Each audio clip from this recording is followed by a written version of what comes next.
Cieľom projektu Zelená stromom je rozvíjanie environmentálneho cítenia, posilnenie úcty k prírode a budovanie pozitívneho prístupu ľudí k životnému prostrediu, a to rôznymi interaktívnymi formami. Jednou z nich je aj výstava detských malieb s názvom Objavujme krásy slovenskej prírody.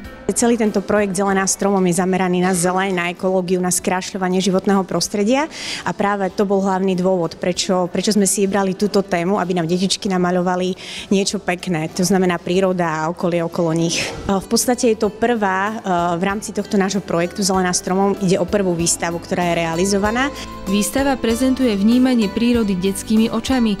Najčastejším objektom výtvorov detí je flóra, predovšetkým stromy a kvety, no nechýbajú ani ilustrácie zvierat. Čo si mal možnosť všetko vidieť na obrázku? Čo tam bolo nakreslené? Húbky. A ešte? Travička. A kvietok, a to je všetko. Také vtačíky sa mi páčia. A budky. Som videl motýľa s číslom 7. Ešte som videl húbky a stromy. A páčili sa ti tieto obrázky? Áno, páčili veľmi. Výstava nie je určená len pre žiakov základných a materských škôl. 40 malieb s environmentálnou tématikou je prístupných aj širokej verejnosti.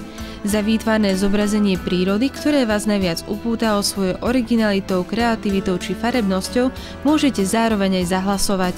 Každý môže dať tu na hlas svojmu favoritovi, tej najkrajšej detskej maľbe a táto bude následne vlastne vyhodnotená, celá táto vernisáž 19.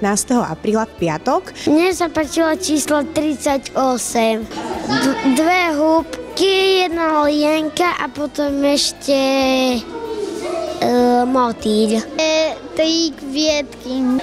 A prečo práve kvietky? Lebo ja milujem, keď sú nakyslené nejaké kvietky so vodovými farbami a nie všetko biele. Mne sa páčili všetky, lebo boli pekné obrázky. Výstava detských malieb potrvá až do 18. apríla.